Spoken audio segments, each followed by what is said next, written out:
তো বরফের পুতুল যতটা গলবে ততটা জলকে সে প্রাপ্ত করবে, ততটাই জলকে সে প্রাপ্ত করবে। তো আমিও যতটা নিজেকে গলিয়ে দেব আমার প্রভুকে ততটাই আমি পাবো। তো আমার প্রিয় যে তাকে যদি আমি সমাজে বিতরণ করি তখন সমাজের সাথে বান্ধবতা হবে, পরিবেশে প্রিয় বিতরণ করতে হবে। আমার প্রিয় যা তাকে বিতরণ করতে হবে, যাকে যাজন বলা হয় সহজ কথা। এই যে যাজন করে, যাজন করতে করতে সবসময় বলতে থাকে ঠাকুরের কথা, শুধু মুখে তো বলে না, তখন বলতে গেলে ভাবতেও হয়, কারণ ভাবনা ছাড়া তো কথা বেরোবে না। কথা বেরোয় কি করে? মনে ভাব থাকলে তবে না ভাষা বেরোবে। তো মনে ভাব তো তৈরি হচ্ছেই। তো নিরন্তর এরকম করে যদি বলতে থাকি আমি, তাহলে আমার ভাবের তৈরি হবে মনে মনে, যে আমার ঠাকুরের মতন ভাবনা আসতে থাকবে, আর ভাষাও সেভাবে বলতে থাকবো।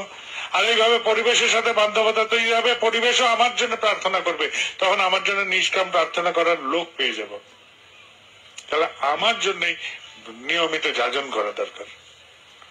মানুষকে, পরিবেশকে, সবার কাছে ঠাকুরের কথা উজাড় করে বলা দরকার। এইরকম করে বলতে বলতে একদিন দেখা যাবে প্রিয়র কথা বলতে বলতে লোকে জিজ্ঞেস করবে আমাকে যে ঠাকুর কেমন?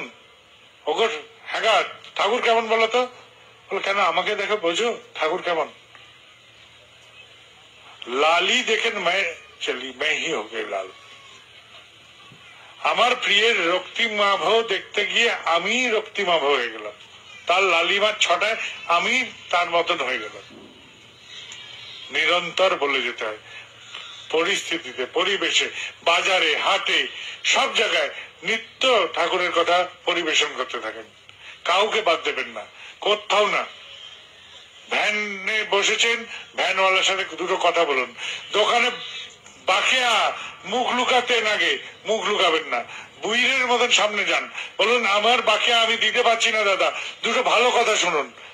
আমার এই টাকা দিতে পারছি না বলে আপনার সংসার রসাতলে যাবে না, কিন্তু আমি জোগাড় করে দিচ্ছি, উপার্জন করে দিচ্ছি, আমি লুকিয়ে পালাবো না আপনার কাছে। আমি বীরের মতো আপনার সামনে যাব, গিয়ে দুটো কথা বলবো, আপনি দরকার হলে আমাকে গাল বন্ধ করে নেন, কিন্তু আমি পালাবো না। আমি আপনার থেকে পালাতে চাই না, আমি আপনাকে প্রিয়ের কথা বলতে চাই, আমার ঠাকুরের কথা বলতে চাই। তিনি বলেছেন কিন্তু যে ধার বাকি যদি না পারিস দিতে, তাহলে গিয়ে আগে তার কাছে সেই দণ্ডে জানা, এই কথাটা তিনি বলেছেন, তাই আমি জানাতে এলাম। আপনি আমাকে গাল বন্ধ করেন, শাসন করেন, যা করেন তাই করবেন, কিন্তু আমার এটা বলতেই হবে।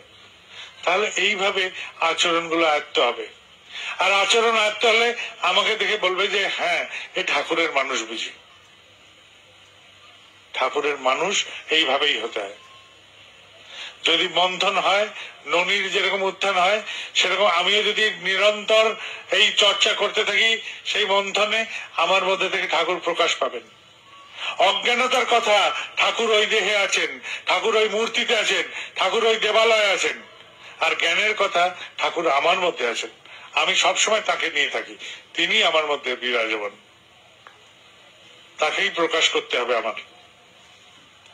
তিনি প্রকাশিত হবেন আমার চলায়, বলায়, কথায়, তখন ঠাকুর ময় আমি যেই হলাম, এটাই হচ্ছে অমৃত, এটাই সহজ উপায়।